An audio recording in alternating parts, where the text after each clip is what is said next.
you start to put these values into place. Are you hiring according to those values? Are you firing according to those values? Are you recognizing people according to those values? Are you giving promotion according to those values? Again, not easy, but it's never too late to start. And when you do that, when you have that culture, you will find that the really good people will stay longer and that you'll be attracting new, strong performers. Welcome to the New Talent Playbook Podcast, your go-to resource for building exceptional teams and thriving businesses. Each episode delivers actionable insights on harnessing offshore talent, integrating innovative technology, cultivating a vibrant company culture, and attracting and retaining top performers. Subscribe now to never miss an episode.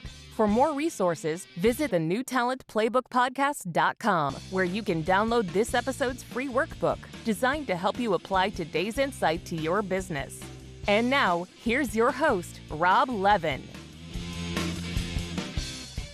Thanks for joining the New Talent Playbook podcast. Today is a solo episode and a great topic. The talent game has changed, who's winning and why. So I'm going to talk about this. And I really want to start with something that might be familiar to some of you, may not, which I want to start with how there's so much change in business today, and the pace of change in business today is accelerating, whether it's customer expectations, technology like this AI thing, regulations, laws, and how employees want to be led. And when you have all of this change, what a company really needs is it needs to acquire new capabilities, like marketing's changing. And do we have the capabilities now to market the way we would, just as one example? And talent strategy, which we're going to get into today, this is not something for HR. This is something that business owners, the top business owners, understand, and they're playing this game really well. And what I'm going to share with you comes from a number of different sources, including this analysis we did of 300 business owner discussions we did in Reddit in late 2025, but also from some other sources. Let's first talk about the reality that most business owners are living in, the things that I'm hearing from a lot of people and that we heard routinely on these Reddit discussions. So, stuff like, I can't find anybody qualified. And by the way, if you look at recently released data from NFIB, a lot of business owners are reporting, when I say a lot, I'm talking about over 80%, are reporting that there are few or no qualified applicants for many of their opened positions. That's a huge number. Even in conversations that you have with other business owners, you're hearing it's just hard to find people. And then you hear things about candidates not showing up for interviews, ghosting and stuff like that, or they say they're going to work for you and then they disappear. And then, of course, we hear a little less, but still plenty of people saying that their good people are leaving. And it's not always about the money. Pay ranks sixth on the quit list. Most of the top reasons are culture related, and we'll get into that in a second. And of course, employees that are staying, engagement is at an 11-year low. Gallup says it's at 31% of employees. I think most of that's for large businesses, but chances are you have several unengaged people on your team, and that's very costly, especially as you're trying to keep up and even harness the change of business. These are real problems. And here's what I found, though, that while most business owners have those problems, a small fraction, somewhere around 15%, according to the analysis we did on Reddit. And I would say that it's from 15 to maybe 25% based on the discussions I have with business owners. Some of the other business owners are not stuck. They're doing really well with the talent game. They're hiring, they're keeping people, they're growing. Same labor market. So what's separating them? Well, there are three fundamental shifts. Shift number one, they have and they're maintaining a culture. They've designed a culture and they're maintaining culture instead of just having a culture by default. There are still some business owners that don't focus on culture. They believe, hey, I pay my people and I expect that they're going to perform really well. And I got to tell you, while on paper that sounds pretty reasonable, those days are over. I started my career 35 years ago and it was, hey, if you were making a paycheck, you knew you had to bust your butt. And for whatever the reason is, people aren't really reacting to that in the same way these days, not even close. People want to be a part of something special. And a lot of that has to do with culture. Now, it's great when you build a great culture from day one in your company, but that is not realistic for those people who really didn't do that. And they're 10 years in, they're 20 years in. And here's what I'm going to tell you. While it's not easy, it's not impossible to change your culture or to improve it. Maybe you already have a good culture, but you want a great culture. The best place to start is by having core values that are really going to be lived. And you may already have some of these core values. Often you want to have these core values, but they're really not being lived. That's why it's important to bring in your top people from all different levels in the company, but your top people, the top performers, and ask them, hey, what are some of the values that maybe we don't have today, but be a little aspirational, not too aspirational. You want to eventually get there, but what are some of the values that we want to have? And then you start to put these values into place. Are you hiring according to those values? Are you firing according to those values? Are you recognizing people according to those values? You're giving promotion according to those values. Again, not easy, but it's never too late to start. And when you do that, when you have that culture, you will find that the really good people will stay longer and that you'll be attracting new, strong performers. The reviews are in, and leaders are calling Rob Levin's new book a game changer. The New Talent Playbook, the ultimate guide to building your dream team, is now available, and it's your roadmap to winning the war for talent and scaling with total confidence. Don't just take our word for it. Order your copy today and see why it's a must-read for every SMB leader. Find it on Amazon.com or learn more at thenewtalentplaybook.com. The next shift that winners have been realizing and living is they understand that they compete for talent just the same way, if not even more so than they compete for customers. A good starting point for this is to see what your employer brand is, and a good way to do that is to check out your Glassdoor score. Just Google Glassdoor and put your company name.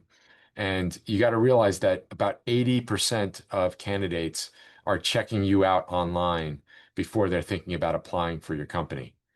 And about the data I have is that 55% won't apply to a company that has poor ratings. Now, when you are looking at your Glassdoor score and looking at the actual reviews, one of two things usually happen if you're not okay with the score.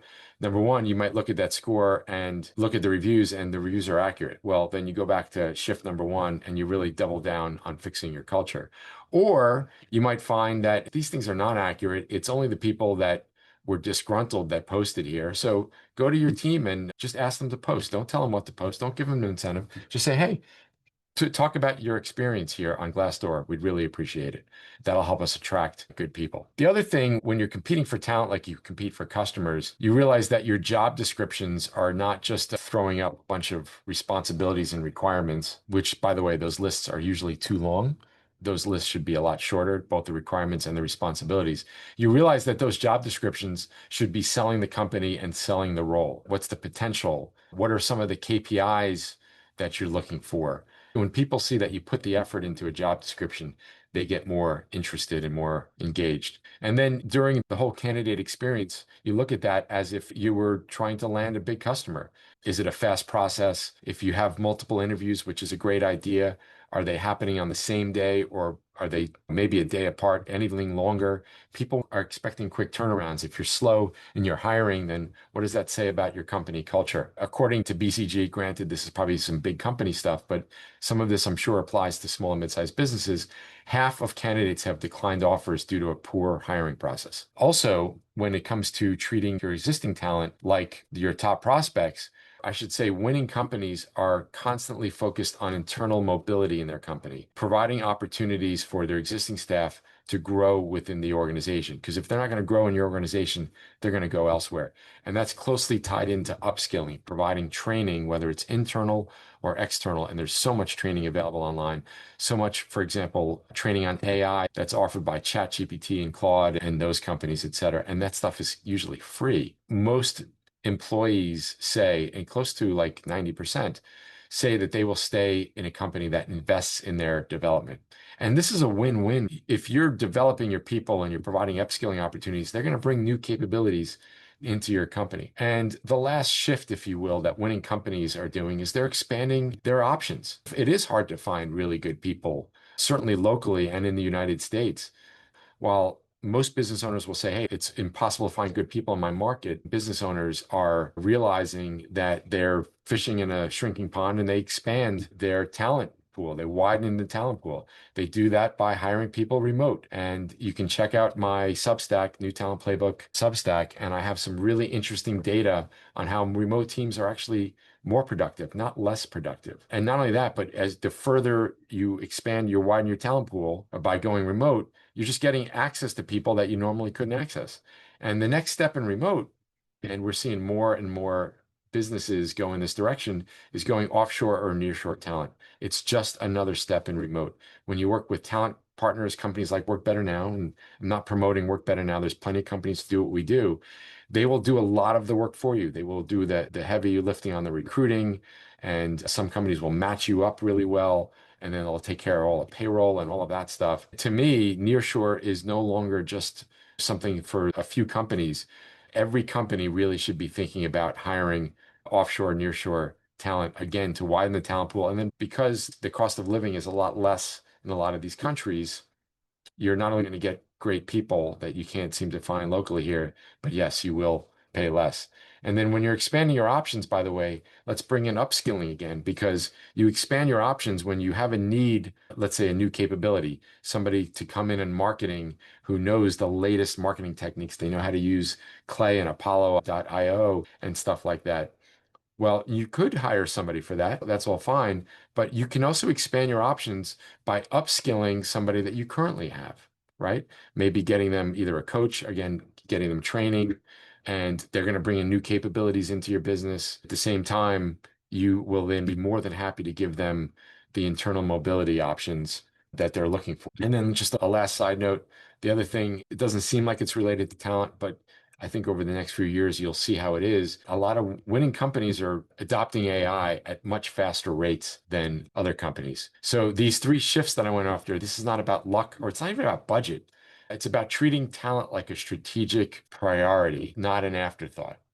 So while 80 to 85% based on those Reddit discussions are hoping that the labor market gets better, which it won't, the winners are doing what they can. They're widening their talent pool, they are focusing on their culture, and they are treating their job candidates like they're treating their best prospects. So I hope this helps and look forward to seeing you on the next episode of the New Talent Playbook podcast. Thanks for listening. The New Talent Playbook podcast is brought to you by Work Better Now.